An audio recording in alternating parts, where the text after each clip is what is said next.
ಸ್ನೇಹಿತರೆ ನಮಸ್ಕಾರ.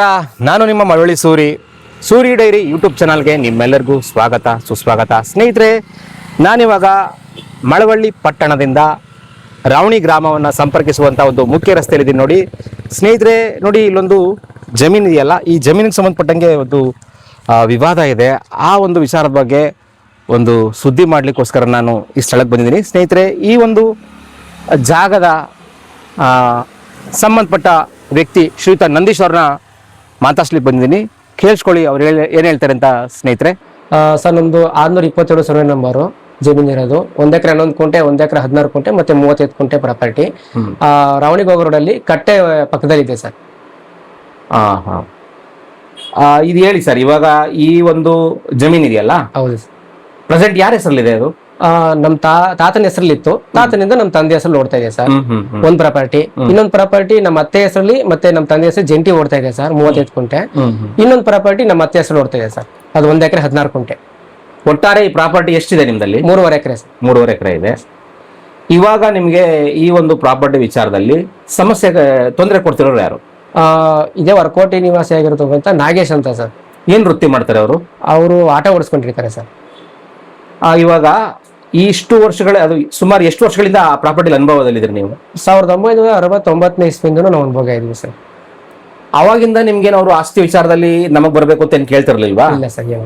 ಈ ಸಮಸ್ಯೆ ಆರಂಭ ಆಗಿರೋದು ಯಾವತ್ತಿಂದ ಸರ್? ನಾವು 2018ನೇ ಇಸ್ವಿಲಿ ಅಳತೆ ಕಟ್ಟಿರ್ತೀವಿ, ನಮ್ ಜಮೀನು ಅಳತೆ ಮಾಡ್ಕೊಡಿ ಅಂತ. ಅವಾಗ ನೋಟಿಸ್ ಇಶ್ಯೂ ಮಾಡಿರ್ತೀವಿ ಸರ್ವೆ ನಂಬರ್ ಸಂಬಂಧಪಟ್ಟ ಹಾಗೆ. ಎಲ್ಲ ಅಕ್ಕಪಕ್ಕ ಜಮೀನವ್ರಿಗೆ? ಹೌದು ಸರ್. ಅದ್ರಲ್ಲಿ ಇವರು ಒಬ್ರು, ಸರ್ ನಮ್ಮ ಸರ್ವೆ ನಂಬರ್ ಅಲ್ಲಿ ಇವರು ಒಬ್ರು ಇರ್ತಾರ. ನಾಗೇಶ್ವರ್ಗೆ ಎಷ್ಟು ಜಮೀನು ಇದೆ? ಅವ್ರಿಗೆ 22 ಕುಂಟೆ ಇದೆ ಸರ್. ಅದೇ ಅವ್ರ ಹೆಸರಲ್ಲಿಲ್ಲ, ಅವರ ಬೆಟ್ಟಂ ಹೆಸರಲ್ಲಿತ್ತು. ಈಗ ಅವ್ರ ತಾಯಿ ಹೆಸರು ಮಾಡ್ಕೊಂಡಿದ್ದಾರೆ ಸರ್. 22 ಕುಂಟೆ ಆಸ್ತಿ. ಹಂಗಾಗಿ ಅವ್ರಿಗೂ ನೋಟಿಸ್ ಇಶ್ಯೂ ಮಾಡಿರ್ತೀವಿ. ಅವರು ಸ್ಪಾಟಿಗೆ ಬಂದಿರ್ತಾರೆ ಸರ್. ಬಂದಿದಾಗ ಏನಾಗುತ್ತೆ, ಸರ್ವೆ ಅವರು ಅಳತೆ ಮಾಡಿದಾಗ ಅವರು ಚೌಡೇಗೌಡರು ಜಮೀನು ಕಮ್ಮಿ ಇದೆ, ನಾಗೇಶ್ ಅವರು ಅಂದ್ರೆ ಬೆಟ್ಟಂನವರಿಗೆ 22 ಕುಂಟೆ ಪ್ರಾಪರ್ಟಿ ಇರೋದ್ರಿಂದ 1.5 ಎಕರೆ ಅನುಭೋಗ ಇರ್ತಾರೆ.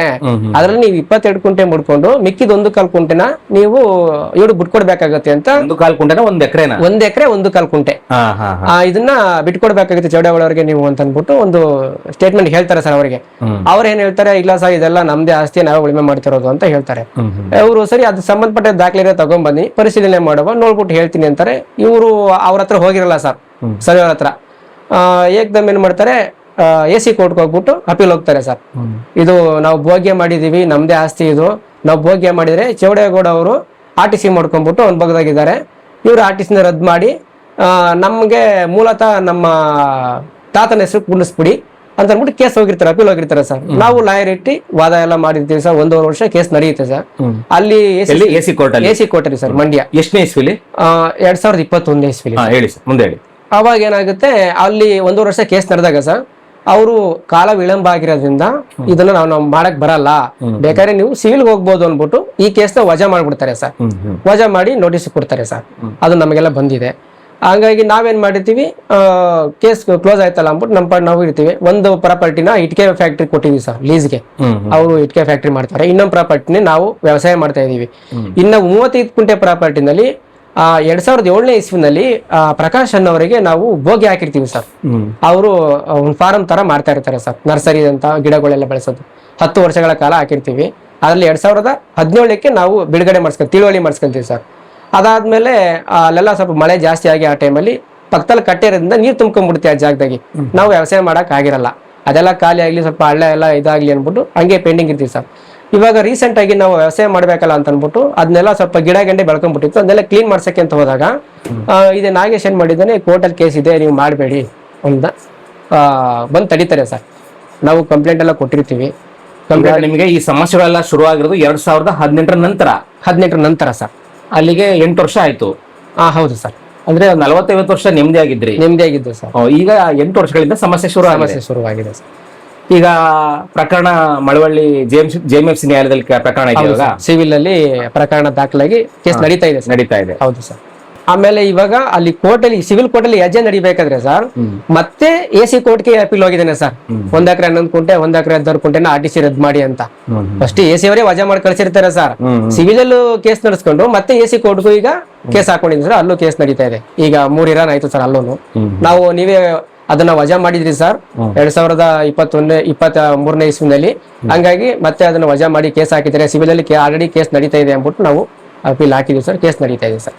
ಸರ್, ಇವಾಗ ನಾಗೇಶ್ ಅವರು ಮತ್ತು ನೀವು ಎಲ್ಲ ಒಂದೇ ಸಮುದಾಯದವರು, ಒಂದೇ ಬೀದಿಯವರಲ್ವಾ ಸರ್? ಇಲ್ಲ ಸರ್, ಒಂದೇ ಬೀದಿ. ಒಂದೇ ಬೀದಿ ಅಲ್ವಾ? ನಿಮ್ಮ ಸಮುದಾಯವರಲ್ವಾ? ಕುಳಿತು ಮಾತುಕತೆ ಆಡ್ಕೊಂಡು ಬಗೆಹರಿಸ್ಕೊಳ್ಳುವಂತ ಪ್ರಯತ್ನ ಏನ್ ಪಡ್ಲಿಲ್ವಾ? ನಾವ್ಯಾಕೆ ಪ್ರಯತ್ನ ಪಡ್ಲಿ ಸರ್? ಅಂದ್ರೆ ಅವ್ರ ಅಣ್ಣ ತಮ್ಮ ಅಲ್ಲ, ನಮ್ಮ ತಂದೆ ಒಂದ್ ಹುಡ್ತಾರಲ್ವಾ, ನಮ್ಮ ತಾತನ್ಗೊಂದಿಗೆ ಹುಡ್ತಾರಲ್ಲ, ಅವ್ರಿಗೂ ಯಾರು ನಮ್ಗೆ ಗೊತ್ತೇ ಇಲ್ಲ ಸರ್. ಗೊತ್ತೇ ಇಲ್ವಾ? ಗೊತ್ತೇ ಇಲ್ಲ. ಹೋಗ್ಲಿ, ನಾಗೇಶ್ ಏನಾದ್ರ ಮಾತುಕತೆ ಕರಿತಾ ಇದಾರ ನಿಮ್ಮನ್ನ? 1-2 ಸಲ ಯಾರ ಕೈಲಿ ಹೇಳಿ ಕಳಿಸಿದ್ರು ಸರ್. ಕೇಸ್ ಇವಾಗ ಬಗೆಹರಿತದ, ಕುತ್ಕೊಂಡ್ ಮಾತಾಡ್ಕೊಂಡ್ಬಿಟ್ರೆ ಆಯ್ತಿರ್ಲಿಲ್ವಾ ಅಂತ. ನಾವು ಒಪ್ತಿಲ್ಲ ಸರ್. ಕೇಳಿಸ್ಕೊಂಡ್ರಲ್ಲ ಸ್ನೇಹಿತರೆ, ನೋಡಿ, ಈ ಒಂದು ಪ್ರಾಪರ್ಟಿಗೆ ಸಂಬಂಧಪಟ್ಟಂಗೆ ಈಗ 2018ನೇ ಇಸ್ವಿಯಿಂದ ಒಂದು ವಿವಾದದ ರೂಪ ಪಡ್ಕೊಂಡಿದೆ.